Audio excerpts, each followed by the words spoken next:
শুধুমাত্র এই একটি জিনিস ব্যবহার করে এই সিজনের মধ্যে আপনারা আপনাদের জবা গাছে প্রচুর পরিমাণে ফুল খুব সহজেই ফোটাতে পারবেন। নমস্কার বন্ধুরা, কেমন আছেন আপনারা সকলে? আশা করি সকলেই খুব ভালো আছেন। আজকে আবার একটি নতুন ভিডিওতে আপনাদেরকে অনেক অনেক স্বাগত জানাই। তো আজকে আপনাদেরকে এই পার্টিকুলার ভিডিওতে আমি বলবো যে যদি আপনাদের জবা গাছে ভালোভাবে ফুল না আসছে অথবা এই আবহাওয়ার পরিবর্তনের কারণে ঠিকমতো ফুল আসছে না, গাছের কুড়িগুলো হলুদ হয়ে ঝরে পড়ছে অথবা গাছের গ্রোথ সেরকমভাবে হচ্ছে না, তাহলে কিভাবে আপনারা গাছটির যত্ন করবেন এবং এমন কি গাছের মধ্যে ব্যবহার করবেন যাতে করে এই সমস্ত সমস্যাকে ছাড়িয়ে আপনার গাছ খুব দ্রুত বৃদ্ধি পায় এবং তার সাথে সাথে এরকম সুন্দর সুন্দর ফুল আপনার গাছে খুব সহজেই ফুটতে পারে। জবা গাছে খুব ভালো ফুল পেতে হলে কয়েকটি খুবই সাধারণ কিন্তু খুবই প্রয়োজনীয় জিনিস আপনাদেরকে রেগুলারলি মেনে চলতে হবে। সেই জিনিসগুলো কি, সেগুলো কিন্তু ধাপে ধাপে এই ভিডিওতে আপনাদেরকে বলবো।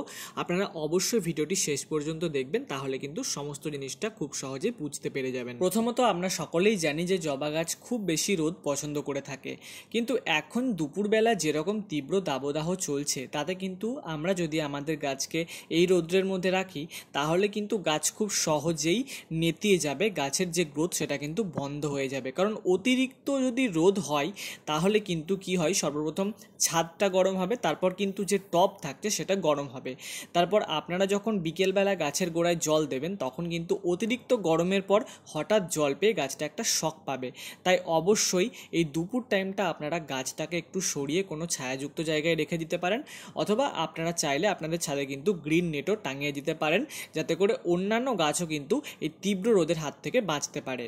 2 নম্বর টিপস হচ্ছে যে এই যে প্রচণ্ড রোদ, এরপর আপনারা যখন বিকেলবেলা গাছের মধ্যে জল দিচ্ছেন এই জিনিসটা করবেন না। আপাতত কিছুদিন এই যখন প্রচণ্ড রোদ চলছে তখন কিন্তু আর এই জিনিসটা একদম করবেন না।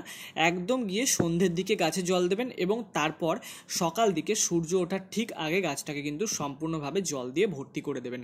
তার সাথে সাথে অবশ্যই কিন্তু গাছের সমস্ত ডালপালা, পাতা এবং কুড়িগুলোকে ভালোভাবে জল দিয়ে স্নান করিয়ে দেবেন। এতে কি হবে, গাছটা যে তীব্র রোদটা পেয়েছে সেটা থেকে কিন্তু আস্তে আস্তে রিকভার করতে শুরু করবে এবং গাছের গ্রোথও আপনি আস্তে আস্তে ভালো দেখতে পারবেন। তো এই যে টিপসগুলো বললাম এগুলো তো অবশ্যই মেনে চলতে হবে। তার সাথে সাথে একটা খুবই জাদুকরি জিনিসের কথা বলবো, যেটি যদি আপনি গাছে ব্যবহার করেন তাহলে কিন্তু আপনার গাছের গ্রোথও ভালো হবে এবং তার সাথে সাথে প্রচুর পরিমাণে ফুল কিন্তু গাছে অবশ্যই দেখতে পাবেন। তো এই যে জিনিসটা দেখছেন এটাই হচ্ছে সেই জাদুকরি জিনিস। আপনারা হয়তো অনেকেই বলবেন যে এটা তো আমরা সবাই চিনি, এর মধ্যে আর বিশেষত্ব কি রয়েছে?